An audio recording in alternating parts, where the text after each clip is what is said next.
Buenas tardes a todos. Muchas gracias, Carmen y Beatriz, María.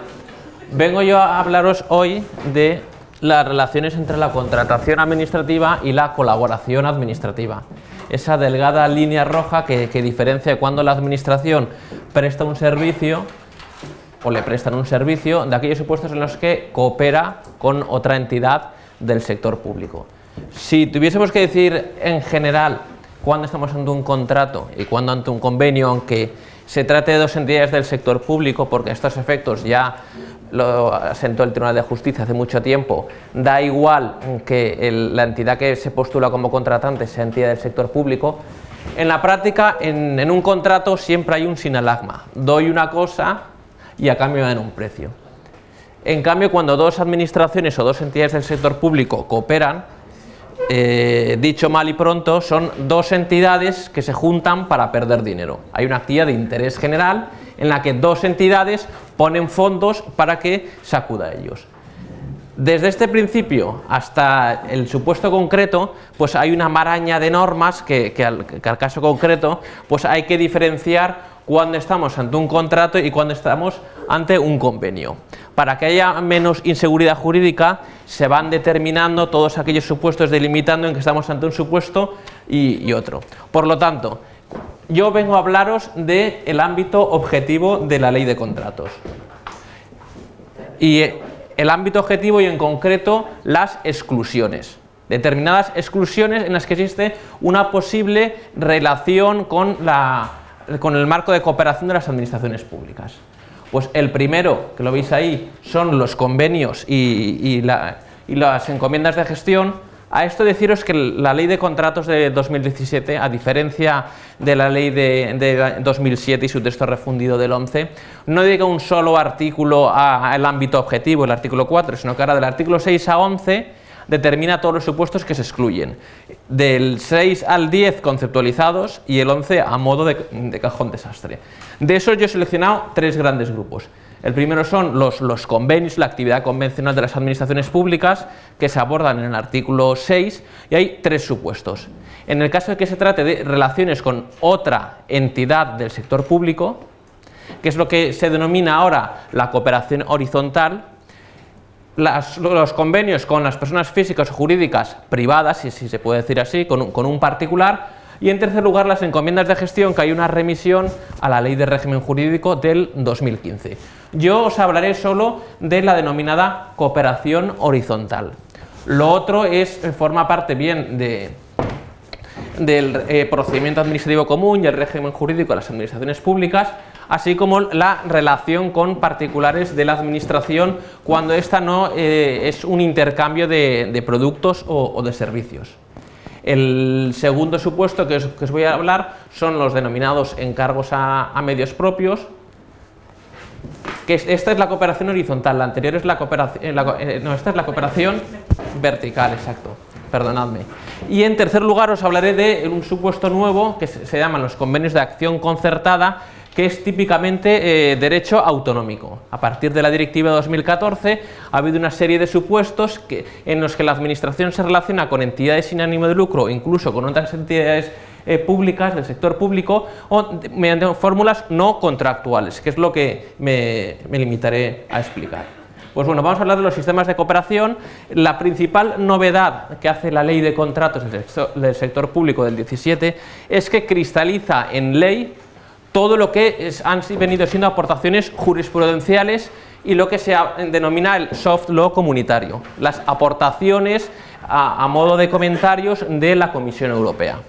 Pues estos sistemas de cooperación empiezan en el 99 con la sentencia Tekal y se ultiman con la sentencia Hamburgo del año 2009, que son las que dan origen a la cooperación vertical y la cooperación horizontal, que es el primer bloque que yo he venido a hablaros.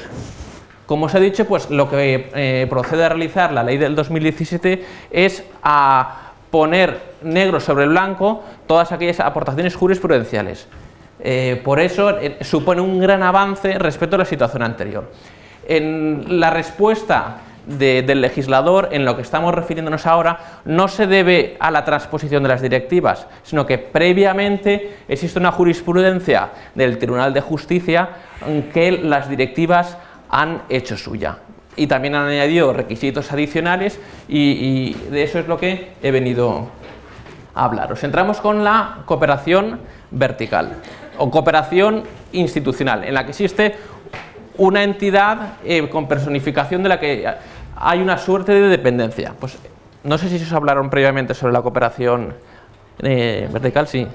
Sí, pues iré rápido y me centraré pues, en la cooperación horizontal y en la acción concertada, que es lo que menos se ha hablado. Pues bueno, la cooperación vertical, el origen lo sabéis, la sentencia Tekal, 1999, entonces señala dos criterios básicos de relación entre entidades del sector público que permiten que, aunque haya un vínculo sinalagmático, un do-des, a pesar de ello, como se entiende o empezó a entender el Tribunal de Justicia, que es un marco de autoorganización de la administración, no es necesario sacar a concurso esos contratos. Pues es necesario que exista un control análogo al que se ejerce sobre los propios servicios y, en segundo término, que el ente que realizaba la prestación realizase la parte esencial de su actividad, la actividad principal para el órgano encomendante.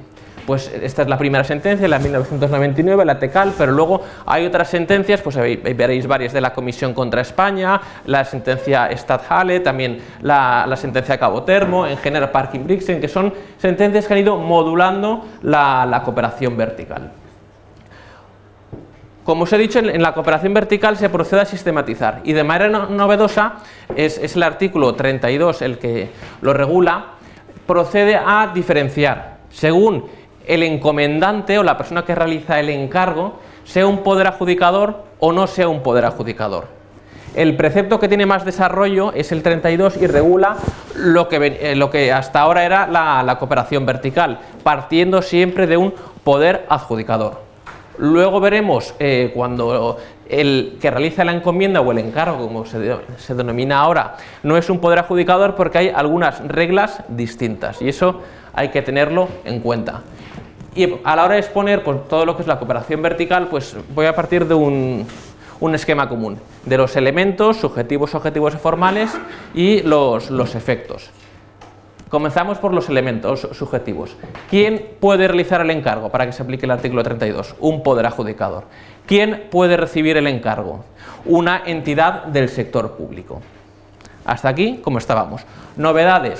Los denominados encargos inversos. Es decir, que el ente controlado realiza un encargo al ente controlador. Se ha criticado esto porque la razón de ser de la exclusión de la contratación de los contratos in-house es que hay una relación de jerarquía en la que el superior encarga al inferior una tarea, pero ahora el inferior va a poder realizar un encargo al superior. También se regula novedosamente los denominados encargos horizontales entre entes que a su vez sean controlados por un mismo poder adjudicador. Entre ellos, horizontalmente, también podrán realizarse encargos. Y en último lugar, los encargos conjuntos, que pues esto ya fue dicho por la sentencia Trax en 2007, que es posible que varios poderes adjudicadores puedan realizar encargos a entes sometidos bajo su dependencia. Se criticaba en el supuesto de Traxa que el 99% pues era de titularidad estatal y luego las comunidades autónomas tenían una participación mínima. Y por esa participación mínima ya se podía realizar el encargo. ¿Cuáles son los elementos objetivos de los encargos? Que ahora no lo he dicho, pero novedosamente para diferenciarlo de las encomiendas de gestión se habla de los encargos a medios propios. Bueno, los elementos objetivos: cualquier prestación contractual que responda a un contrato administrativo típico, esto es, obras, servicios, concesiones de obras, concesiones de servicios y suministro. ¿Qué requisitos o elementos formales es necesario en el ente que recibe el encargo? Pues básicamente los que había previamente, que son el control análogo, que en esto no cambia, luego que realice la actividad principal, que ahora se concreta en un 80%, y además se dice la ley cómo tiene que cuantificarse esa realización de prestaciones al ente del sector público. y es necesario que el capital o el patrimonio público, sean totalmente públicos. Esto tiene importancia en relación con las sociedades de capital, porque el capital debe ser público, y cuando estamos en fundaciones del sector público, la aportación realizada por la administración o el poder adjudicador es lo que determina que el patrimonio sea público, que sea la aportación de la administración. Y en último lugar, el reconocimiento expreso. En los estatutos, en el acto de constitución, es necesario que se fije que este ente tiene la condición de medio propio respecto de uno o varios poderes adjudicadores, y además se señala pues una información adicional como la actividad y más prescripciones. Todo ello va encaminado a dar mayor seguridad jurídica a un supuesto que, a pesar de tener una naturaleza contractual, queda excluida de las reglas de contratación que vienen impuestas por el derecho comunitario. Los efectos que producen los encargos a medios propios. Pues el primero, se tiene que dar publicidad en el portal correspondiente de la condición de medio propio y del encargo específico. Es necesario una autorización administrativa cuando supere los 12 millones de euros. Se refiere específicamente al Consejo de Ministros. En la Generalitat, a falta de regulación específica, todas las referencias o menciones a la Administración General del Estado o sus órganos o unidades se trasladan automáticamente al equivalente a la Generalitat. En este caso sería el Consejo. Luis, pero la Sí. publicidad es en clase, no es en el perfil, es en la plataforma de Sí, clase. sí. O sea, en online tú tienes que poder saber que este ente es medio propio de un poder adjudicador. Sí, es así, es así. Pero se da publicidad a la condición y al encargo. Hay una doble publicidad.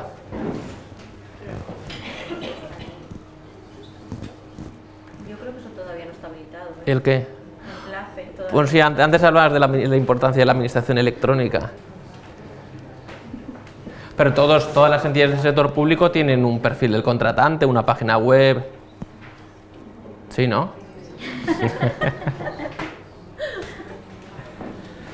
Luego, en cuanto a las tarifas tienen que ser aprobadas por el poder adjudicador y además, esto es importante, deben responder al coste de la prestación.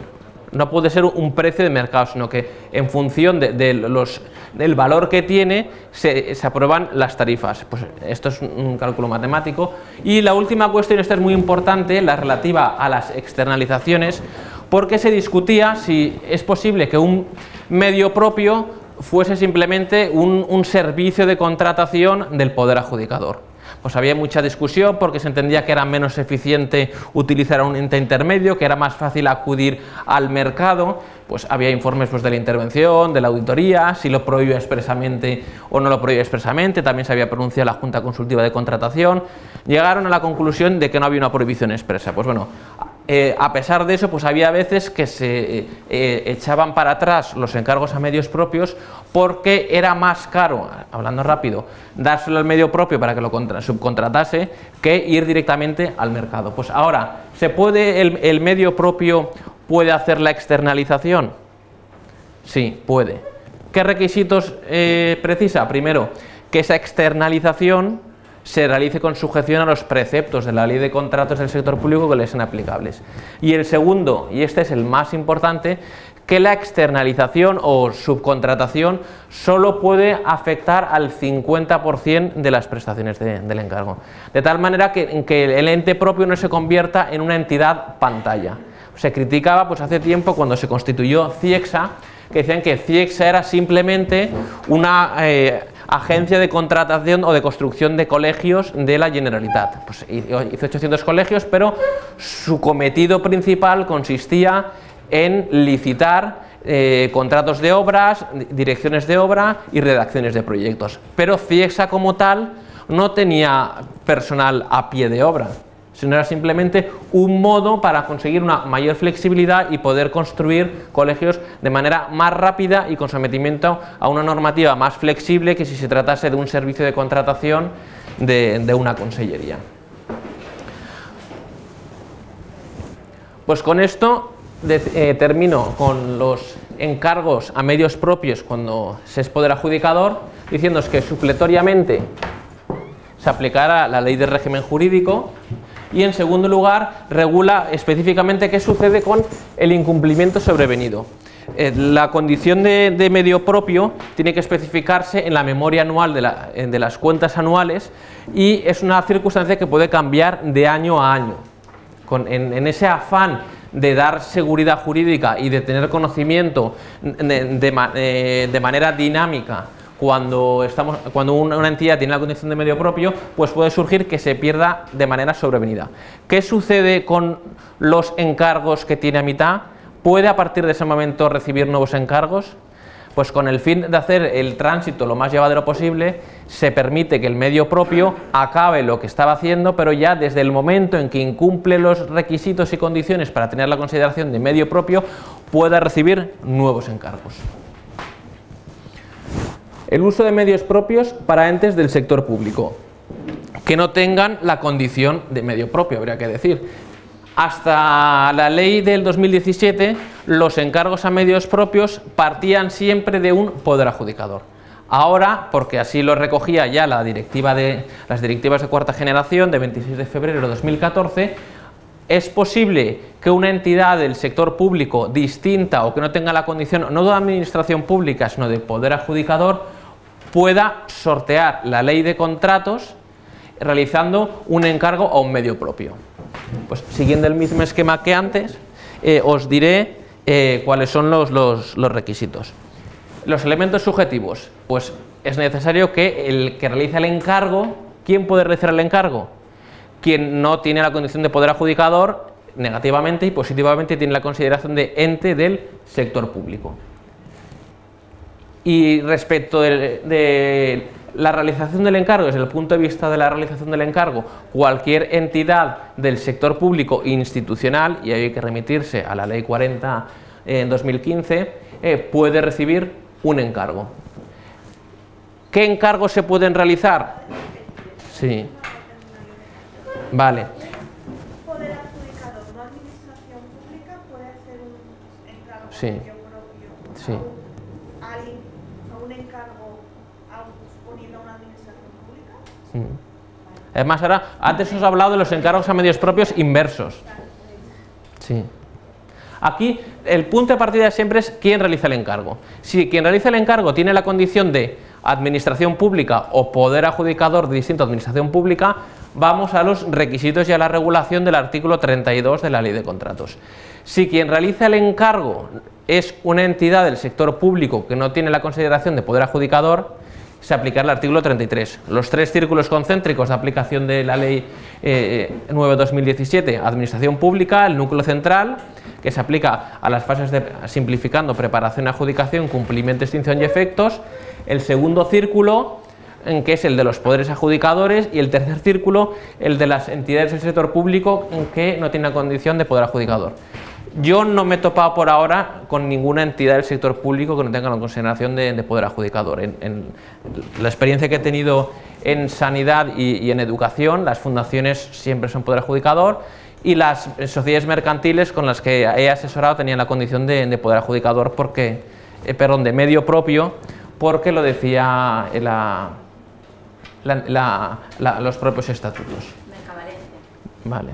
Según Pero, el Tribunal ¿sí? de Recursos Contractuales. Vale.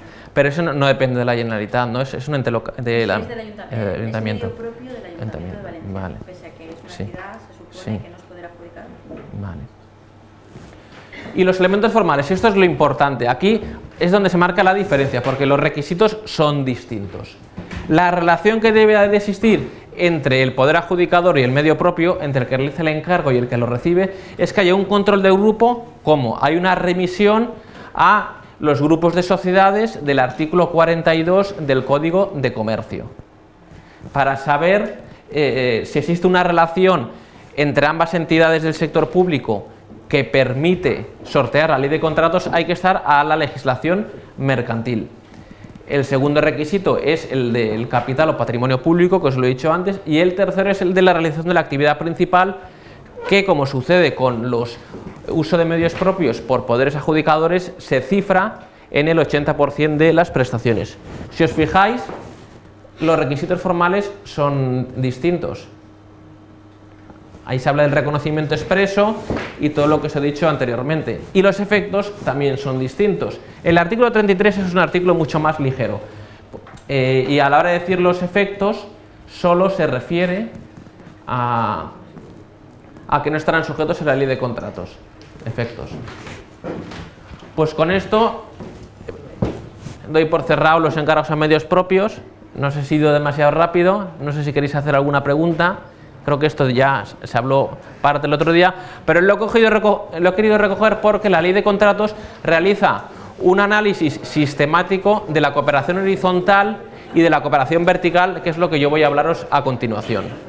¿Queréis hacer alguna pregunta sobre los encargos a medios propios? Sí. ¿Podrías comentar un poco los encargos inversos? Sí. Vale, pues los mismos, con la peculiaridad de que el ente controlado es el que realiza el encargo al ente controlador. Si es poder adjudicador, el ente controlado, pues entonces se aplicará en el artículo 32, si no es poder adjudicador, se aplicará en el artículo 33. Sin más requisitos de cara al poder, al encargado. Vamos. Es que entonces cuando hay una relación de subordinación, esa relación de subordinación te permite excluir la ley de contratos.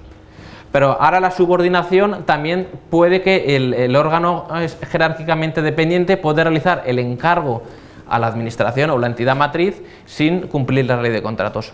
Entonces, ¿qué hay que estar? Pues si es poder adjudicador o no es poder adjudicador. Pero el control análogo no va a ocurrir nunca. Bueno, esa es la peculiaridad del control análogo, tiene que ser en sentido inverso. Ahí la variación es esa. Que en vez de un control análogo es un ser controlado análogamente. ¿Vale? ¿Qué? Eso se va a empezar a dar, o se va a poder empezar a dar. No, le voy a contratar a la universidad todo. A partir de ahora todo Sí. personal. También. Perdona, y aquí la actividad principal, así Sí. como en el otro, El 80%. también aquí el 80%. Sí. Esto es una novedad de la ley. Antes se decía que la parte esencial de la actividad del medio propio debería ser realizada a favor del poder adjudicador o la entidad que realiza el encargo. ¿Qué era la parte esencial?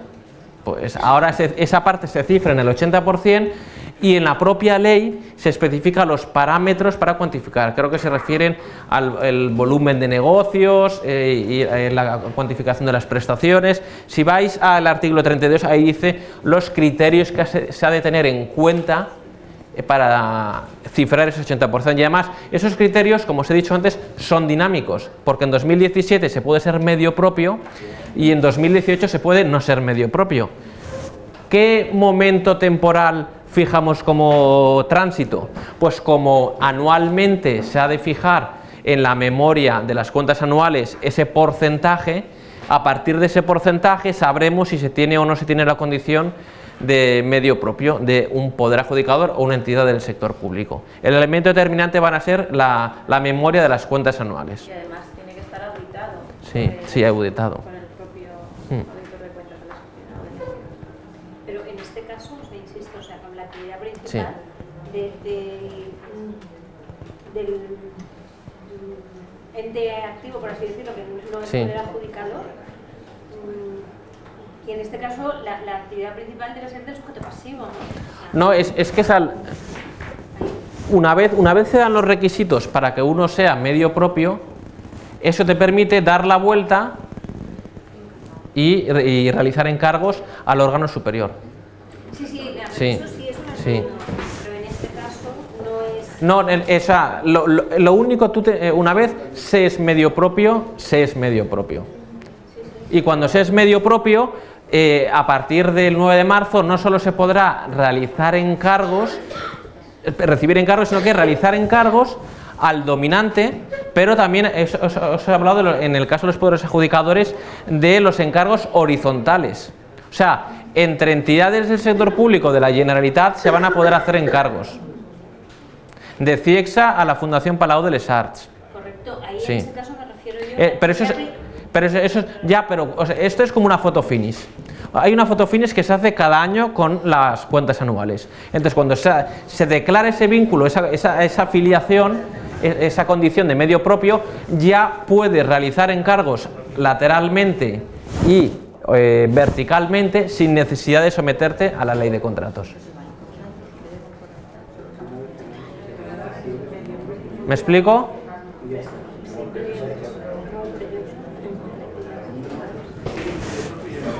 Si eres medio propio, puedes recibir encargos, realizar encargos a tu superior, pero también a otra entidad del holding. ¿Visto? Aquí la Comisión Nacional de Mercados y Competencia dirá alguna cosa. Vamos a hablar de la cooperación horizontal. Esto, así como os puedo decir que se han escrito ríos de tinta sobre los encargos a medios propios, lo que ahora se conoce como la cooperación vertical, la cooperación horizontal es novedosa.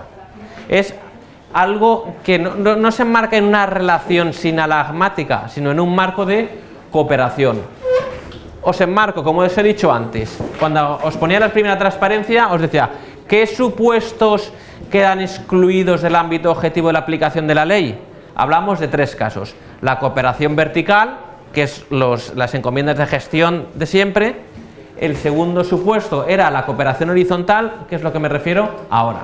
Bueno, pues la cooperación horizontal hay que enmarcarla en el artículo 6, en la exclusión por razón de relación de cooperación o los convenios. Entonces, os voy a hablar solo del 6.1, el 6.2 y el 6.3, las encomiendas de gestión, que son el artículo 11 de la Ley de Régimen Jurídico, que esas pues son las que antes eran del artículo, creo que era 13 de la Ley 3092, que de eso no os voy a hablar.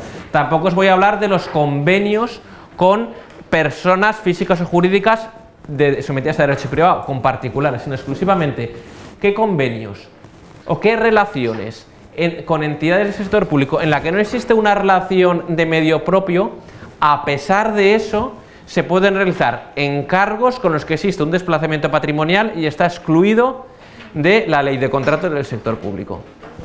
En otras palabras, en casos, por ejemplo, la Generalitat puede realizar o puede acordar con el Estado una prestación sin someterse a la ley de contratos. Veis como poco a poco y gracias a la actividad del Tribunal de Justicia se van abriendo nuevas brechas que permiten exceptuar la aplicación de la ley de contratos del sector público. ¿Cuál es el origen de la cooperación horizontal? El origen jurisprudencial arranca con la sentencia Hamburgo de 9 de junio de 2009.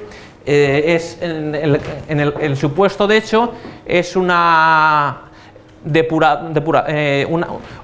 fábrica de reciclaje que pertenece a un Landkreis, que vendría a ser como una entidad supramunicipal, puede que fuese una provincia, que recibía encargos de entidades locales y por los que se pagaba una tarifa.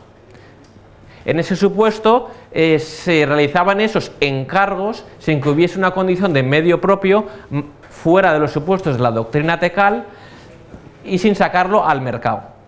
Entonces, en esos casos abre brecha el Tribunal de Justicia y dice: esas son unas fórmulas netamente de cooperación interadministrativa que pueden quedar excluidos porque no afecta al mercado de la ley de contratos del sector público.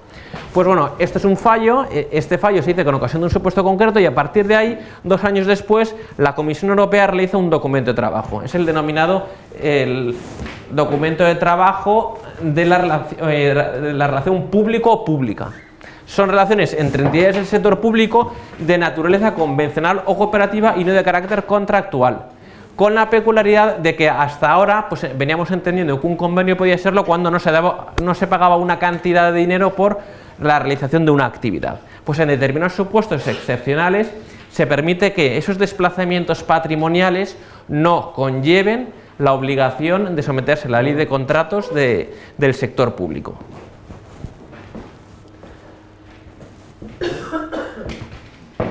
Os voy a explicar cómo estaba la situación. Hasta el año 2007, la práctica habitual, al menos la que conocía yo, cuando 2 administraciones se ponían de acuerdo para realizar una prestación, aunque una pagase una a otra, en la práctica no se acudía a la ley de contratos.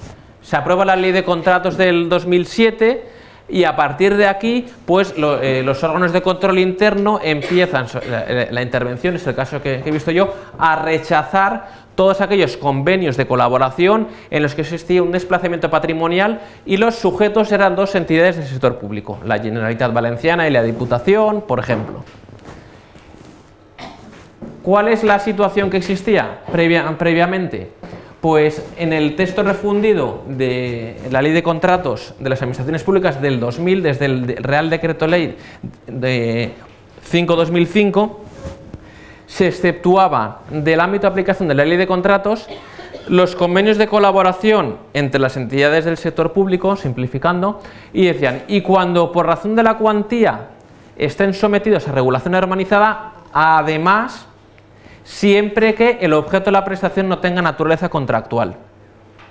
En el año 2007, ese suelo económico o ese techo económico se elimina. De una manera parecida a lo que contaba María con el recurso especial en materia de contratos, que en principio viene ceñido a los contratos SARA, se ve la experiencia positiva y se amplía a los demás. Pues bueno, como consecuencia de eliminar este suelo económico, pues muchos convenios pasan a ser considerados como contratos. Esa es la práctica.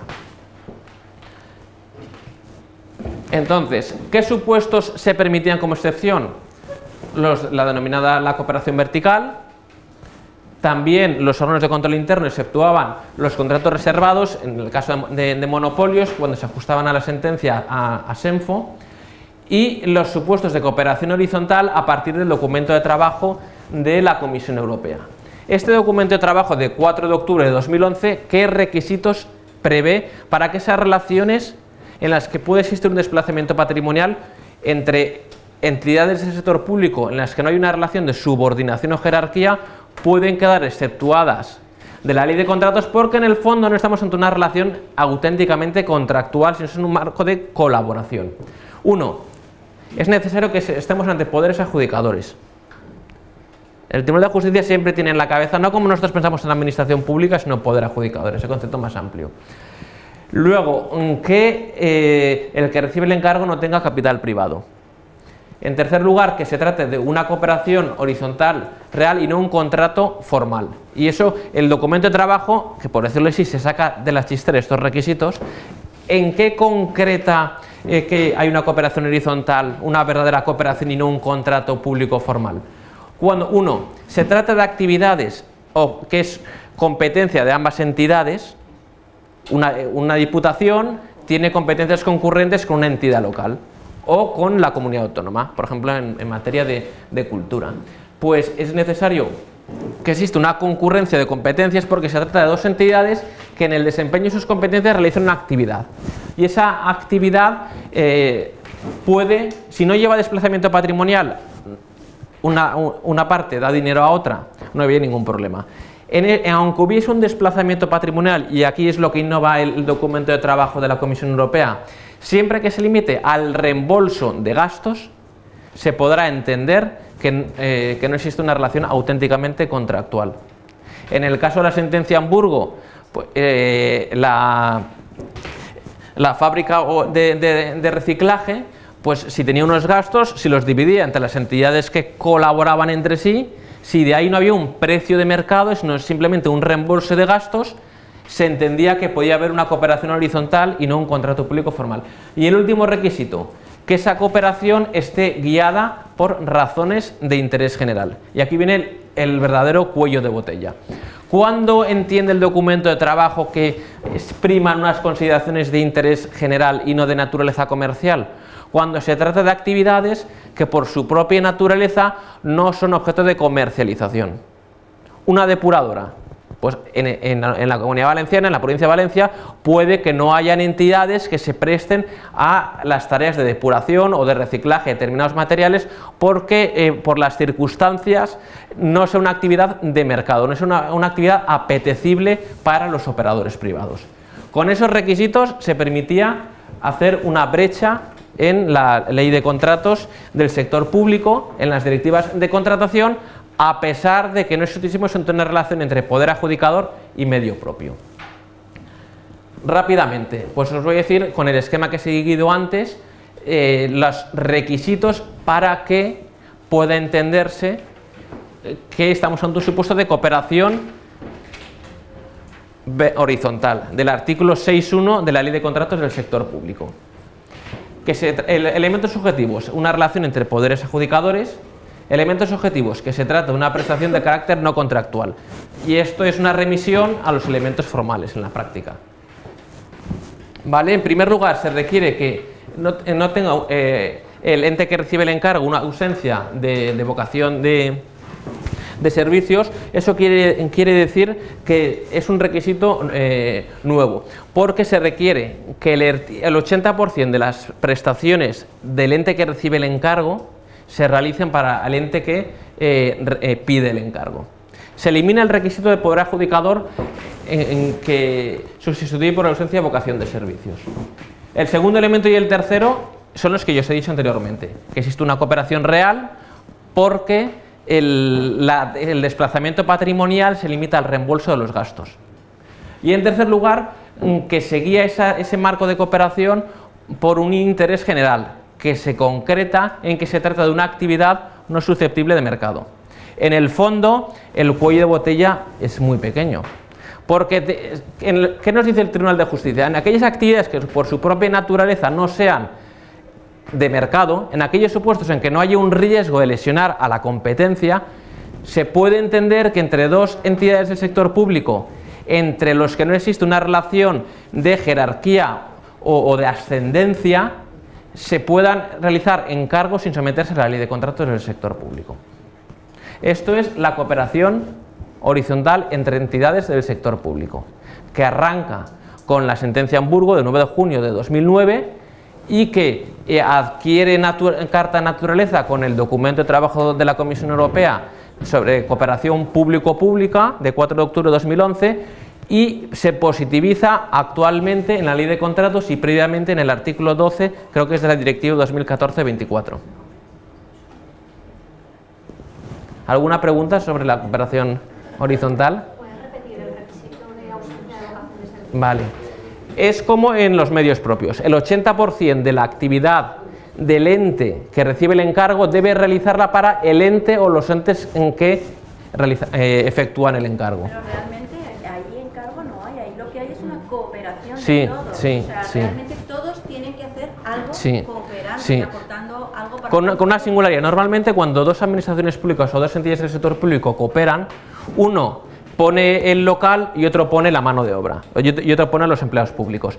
Pero aquí la singularidad de la cooperación horizontal es que uno pone todo y el otro paga una cantidad de dinero. Cuando esa cantidad de dinero responde a un reembolso efectivo de los gastos y cuando se trata de una actividad que no es objeto no tiene una naturaleza comercial y cuando hay una realización de la actividad principal para esa cooperación, se permite que esté excluido de la Ley de Contratos. Yo lo que veo difícil es determinar Sí. El requisito fundamental es que, como dice el documento de trabajo de la Comisión Europea, que esa colaboración esté guiada, orientada por intereses públicos y de naturaleza no comercial. Se entiende que existe una naturaleza comercial cuando se trata de una actividad que se ofrece en el mercado por operadores privados. ¿Y un ejemplo podrías poner? El que os he dicho de el reciclaje, una depuradora. ¿Existen empresas privadas que se dedican al reciclaje de determinados materiales? ¿Existen entidades de derecho privado que depuran aguas? Pues probablemente no, porque es una actividad que se encomienda a los ayuntamientos y los ayuntamientos pueden a su vez, para que cada uno no tenga su depuradora, consorciar esa actividad y que haya una depuradora provincial o una entidad que gestiona las depuradoras provinciales. Pensad, por ejemplo, en la ópera. La ópera es una actividad que por su coste en Valencia no es ofertada por operadores privados. La ópera. Tú puedes conocer compañías de teatro, pero ¿conoces compañías de ópera? ¿Qué? Sería un supuesto analizar al supuesto. De hecho, entonces habría que ver si por razón del umbral económico tiene una relevancia superestatal o no. Y si después de un análisis de mercado, en ámbito comunitario, hay compañías de ópera. En el fondo es no querer poner puertas al campo, porque hay determinadas actividades que no se perjudica la competencia, y como no se perjudica la competencia porque no hay operadores privados, por el simple hecho de que no estemos ante entes que tienen la condición de poder adjudicador o entidad que realiza el encargo y de medio propio, puedan sortear la ley de contratos. ¿Qué sentido tendría que el Ayuntamiento de Valencia, si no tiene una depuradora de agua, saque a licitación el tratamiento de aguas y en una relación en la que solo se va a presentar la EMSI? ¿Qué sentido tendría? Para evitar un procedimiento de licitación, pues aquilatamos, cogemos el bisturí y decimos ¿qué requisitos se pueden dar para entender que ese tipo de cooperación no perjudica la libre competencia, que es lo que le perjudica, lo que le interesa al derecho comunitario? Pues estos tres requisitos: 80% de la actividad, mero reembolso de actividades y que se trate de actividades que no se prestan en el mercado. ¿Alguna pregunta más? Interpretación restrictiva, ¿no? Sí, sí. Hacedmelas a mí en vez de entre vosotros. ¿Y cuáles actividades Sí. los poderes adjudicadores? O sea, si hay una condición de medio propio, nos vamos al artículo 32. Si no hay una condición de medio propio, tanto de manera descendente como ascendente, por ejemplo, Generalitat, Administración General del Estado, pues la Generalitat podrá realizar un encargo al Estado sobre una actividad que no sea de mercado si se cumple, a cambio de un reembolso, una contraprestación que no tiene la consideración de precio de mercado, si se cumplen estos requisitos.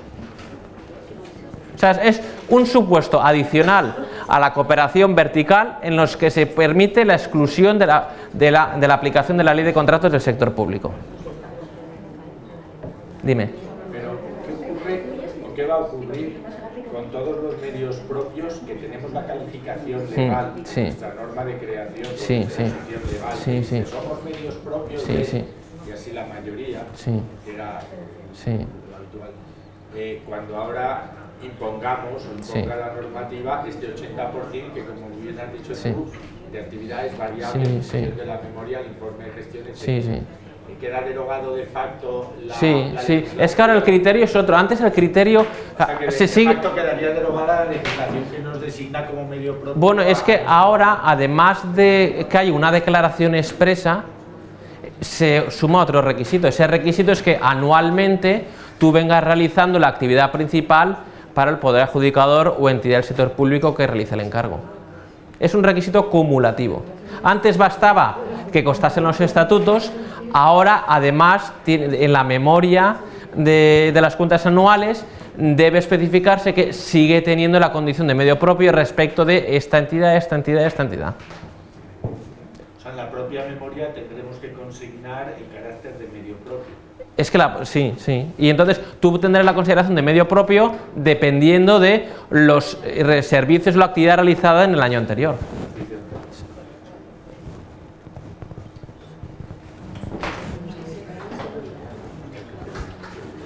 ¿Alguna pregunta más o pasamos a la acción? Dime. A ver, espera. Dime. ¿Qué pasa con la interpretación del patrimonio en una entidad que se constituyó mediante aportaciones de entidades privadas? ¿Pasa a transformarse a medio propio, a cumplir todo el 30% de la actividad, de los estatutos? Sí. Pero el patrimonio en su día fue de aportaciones privadas. Se supone que por el hecho de convertirse en una entidad del sector público y de características una fundación donde no existe exigibilidad un poco. Pues yo me he hecho esa pregunta en relación con las sociedades de capital. Ahí no habrá problema porque hay un cambio de participaciones o de acciones. ¿Qué pasa con las fundaciones? Porque las fundaciones, cuando las aportaciones van al patrimonio dotacional, eso queda ahí. O sea, lo normal es que las fundaciones, para tener la condición de fundación del sector público, se requiere que la aportación inicial mayoritaria o sobrevenida sea una administración pública, que es una aportación que tú inmovilizas, por decirlo así. Pero normalmente hay muchas fundaciones que funcionan a base de subvenciones de administraciones públicas, pero que como no van a la dotación, no computan efectos de ser entidad del sector público. Pues aquí habría que realizar una modificación que es sobre todo contable para que la aportación inicial y la aportación sobrevenida sea del sector público. Sí, porque vamos a ver, es que la aportación es, una fundación puede tener a lo mejor unas cuentas anuales con un presupuesto de 2 millones de euros. De esos 2 millones de euros hay una parte que va a la dotación de la fundación. Entonces, esa dotación tiene que ser de aportación pública, que esa dotación a lo mejor pueden ser 60.000 euros. Pero entonces se puede hacer una especie de operación acordeón como en la ley de sociedades de capital, es decir, sí, dejo a cero la dotación fundacional inicial que es privada. Sí, sustituye esos 60.000 euros de origen privado por otros de origen público. ¿Cómo? Pregúntaselo a un contable.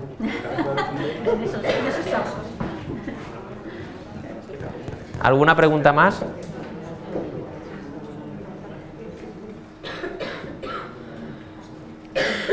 Pasamos al tercer bloque, a la acción concertada.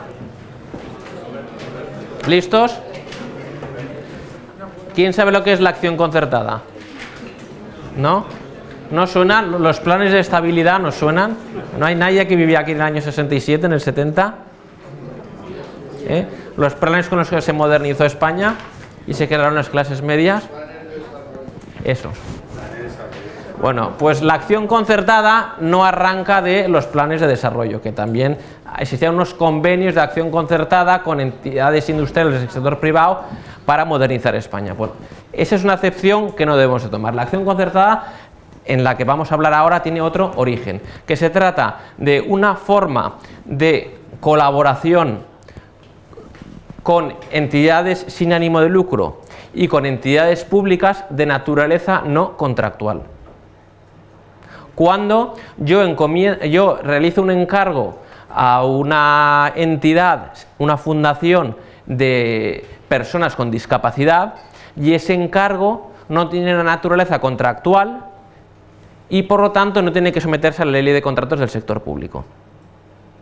En el ámbito sanitario y en el ámbito de los servicios sociales, los denominados por la Directiva 23, 24 y 25 de 2014 como los servicios a las personas, si se dan determinadas circunstancias, esos servicios a una entidad sin ánimo de lucro, sea pública o sea privada, pueden quedar excluidos de la ley de contratos del sector público. Y eso es lo que se conoce como acción concertada, que viene excluido en el artículo 11.6 de la ley de contratos del sector público.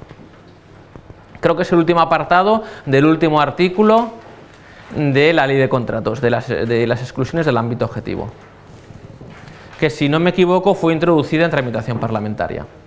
¿Por qué? ¿Cómo arranca todo? La acción concertada. Pues arranca con la Directiva 2014, 24, 23 y 25, que dice que las administraciones públicas son libres para realizar los servicios a las personas mediante fórmulas no contractuales que consistan en la simple financiación o en el otorgamiento de autorizaciones o licencias. El considerando, creo que es el 67, dice esa frase y a partir de ahí empieza la región de Murcia y otras comunidades autónomas a dictar normas o leyes de acción concertada que excluyen a las entidades con ánimo de lucro de los servicios sociales y de los servicios sanitarios. Este es un sector muy polémico porque en prestaciones sanitarias y en prestaciones relacionadas con la dependencia, con la tercera edad, con los menores, hay mucho dinero detrás. Estamos en el fondo, si el Estado social lo tiene que llevar a cabo la administración o entidades sin ánimo de lucro, o también operadores con ánimo de lucro pueden garantizar el estado de bienestar social. Eso es la cuestión o el quid de la acción concertada. Para contextualizar la acción concertada, no hay que hablar de los planes de desarrollo, sino hay que hablar de los servicios de interés general. Son servicios de interés general aquellos que un Estado considera necesarios para que los ciudadanos vivan en condiciones de calidad. Son lo que venimos conociendo como la procuración de los supuestos existenciales básicos de la persona humana. O sea, las prestaciones típicas del Estado social se incardinan con los servicios de interés general. ¿Cuáles son? ¿Qué dice el derecho comunitario, el soft law? Usted, Estado miembro, defínalos. Yo no le voy a decir qué modelo de Estado social debe usted adoptar, pero dentro de unos márgenes o parámetros generales usted puede considerar que ese servicio es de interés general. Los servicios de interés general, hay unos que son los servicios económicos de interés general, los denominados SIEG, que fueron objeto de privatización, la mayoría de ellos en la década de los 90 del año pasado.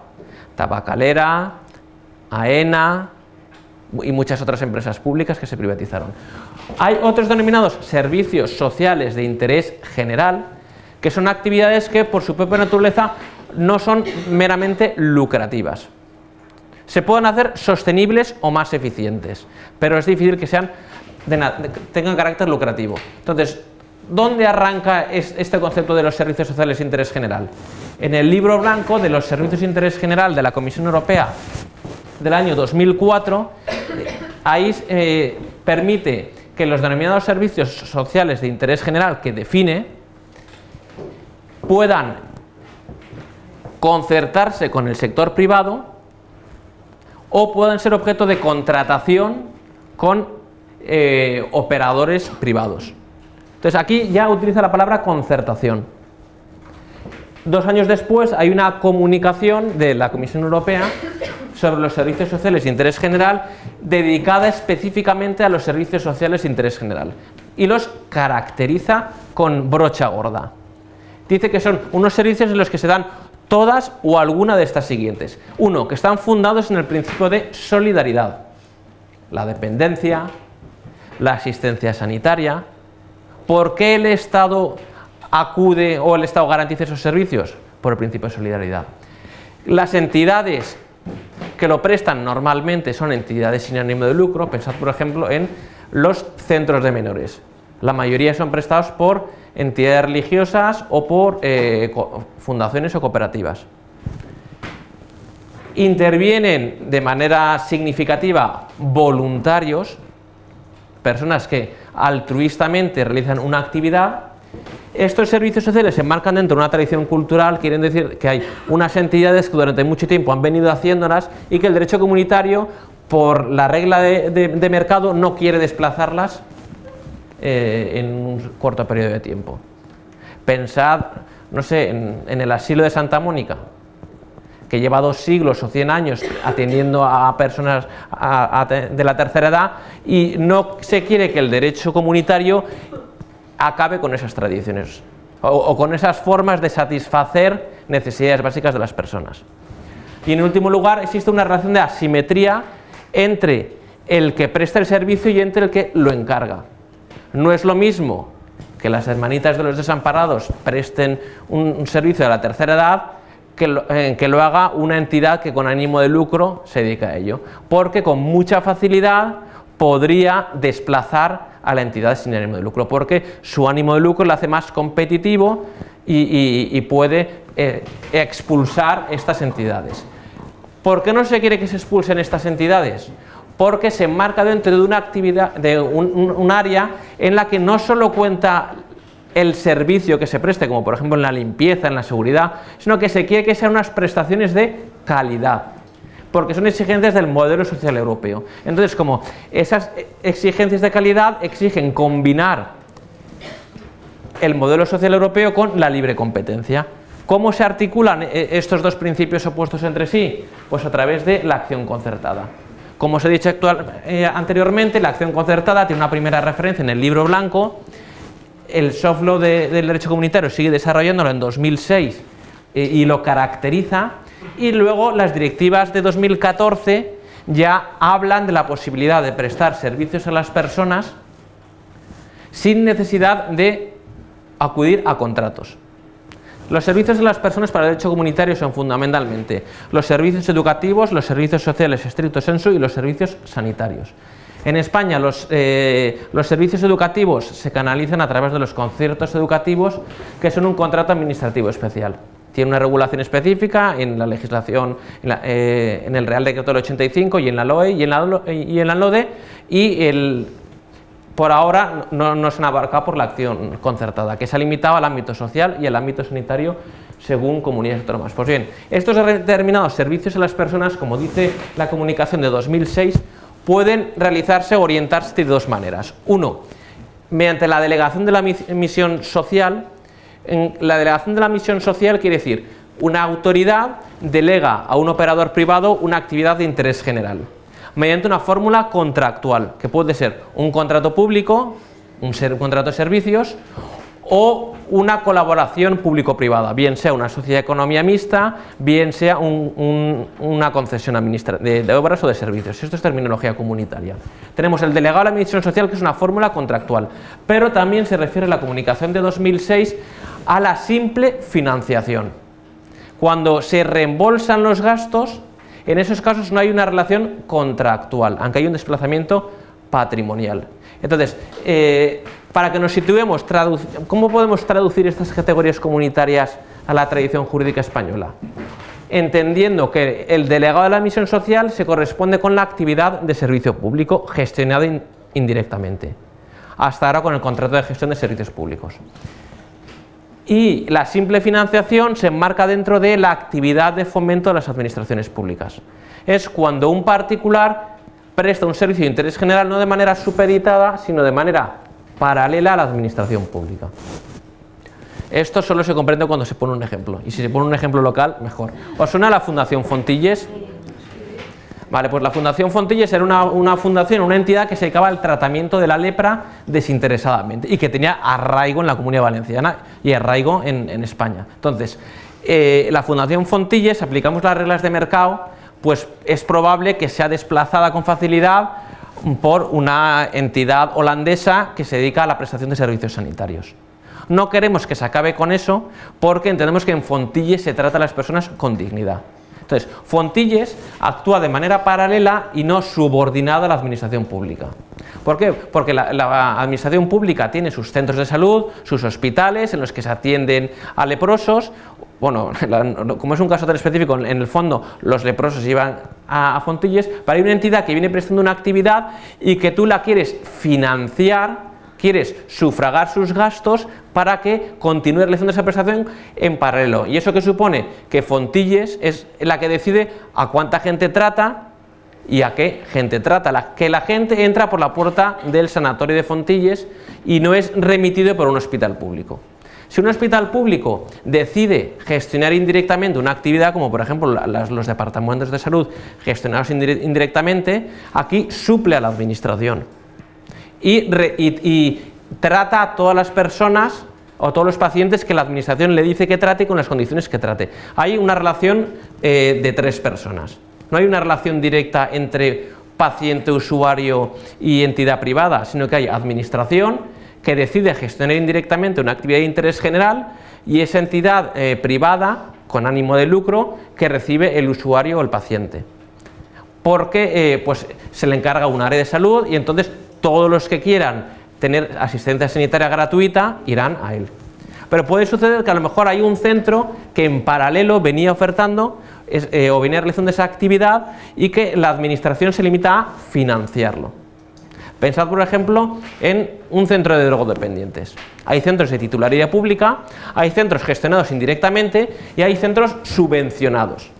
Entonces, la acción concertada lo que viene a hacer es a compatibilizar una red de asistencia con el mantenimiento de una subvención. Como estamos ante actividades que generan muchísimo gasto, pues es necesario coordinar los recursos públicos con los recursos privados, de tal manera que, volviendo al ejemplo de Fontilles, si la administración confía en Fontilles y permite que siga tratando a los leprosos, obviamente no desarrollará en sus unidades el tratamiento de la lepra, o lo desarrollará en menor medida que si no existiera ese centro de Fontilles. Pero hay una actuación en paralelo con la que no hay remisiones o no hay siempre el filtro de la administración. Pero sí que hay un pago de la administración. Sí, ahora os voy a explicar los requisitos para que estemos en la denominada acción concertada. ¿Qué caracteriza la acción concertada? Hay tres notas: las reservas y prioridades, la indemnidad del servicio y la actividad de fomento. ¿Cuáles son las reservas o prioridades? Se permite, en materia de acción concertada, que estos servicios puedan ser prestados con preferencia o con exclusividad por entidades sin ánimo de lucro.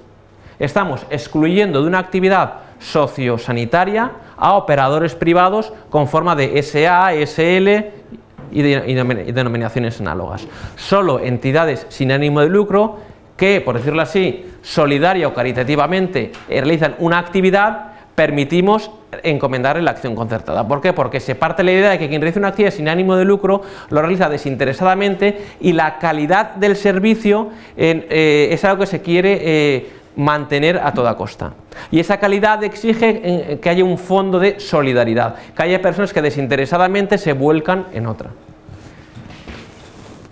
Entonces, la posibilidad de que se restrinjan estas prestaciones a entidades sin ánimo de lucro ha sido consagrado, permitido por la jurisprudencia del Tribunal de Justicia. Hay una sentencia muy famosa, no sé si la cito aquí, la cito después, que es la sentencia Sodemore de junio de 1997, que dice: un Estado puede entender que la misión de servicio público que le tiene encomendado permite exceptuar las reglas de competencia del artículo 106. Y el supuesto concreto era el transporte urgente de ambulancias. Hay determinadas actividades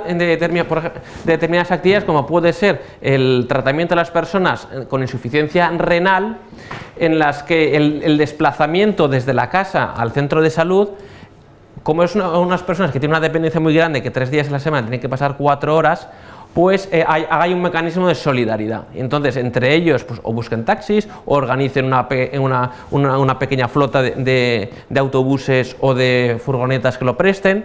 Pues en esos supuestos se entiende, o el Tribunal de Justicia ha entendido, que esa exceptuación de las reglas de mercado entra dentro de la excepción del artículo 106.2 del Tratado de Funcionamiento de la Unión Europea, que dice que en la medida en que sea necesario para llevar a cabo las misiones de servicio público que tienen encomendado los Estados, se podrán exceptuar las reglas de la competencia. Primera nota de la acción concertada: la exclusión o la postergación de entidades sin ánimo de lucro. La segunda, la indemnidad. Es decir, no hay un precio de mercado, sino que hay reembolso de gastos. Es lo que la directiva habla como simple financiación. Y en tercer lugar, la nota es que es una actividad de fomento. No es una actividad de servicio público gestionada indirectamente, sino que es una actividad de fomento porque se actúa en paralelo con la administración pública. Entonces ahora me diréis: Luis, ¿y en qué se diferencia un contrato de un convenio de acción concertada?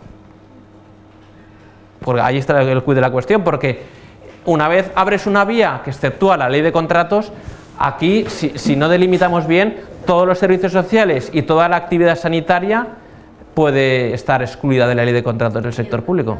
Educativa es que en España, como hay una tradición regulada por los conciertos, las comunidades autónomas, pues Cataluña, Valencia, Aragón, Murcia, creo que Islas Baleares, todas las que han regulado sobre acción concertada, lo han hecho sobre los servicios sociales y los servicios sanitarios.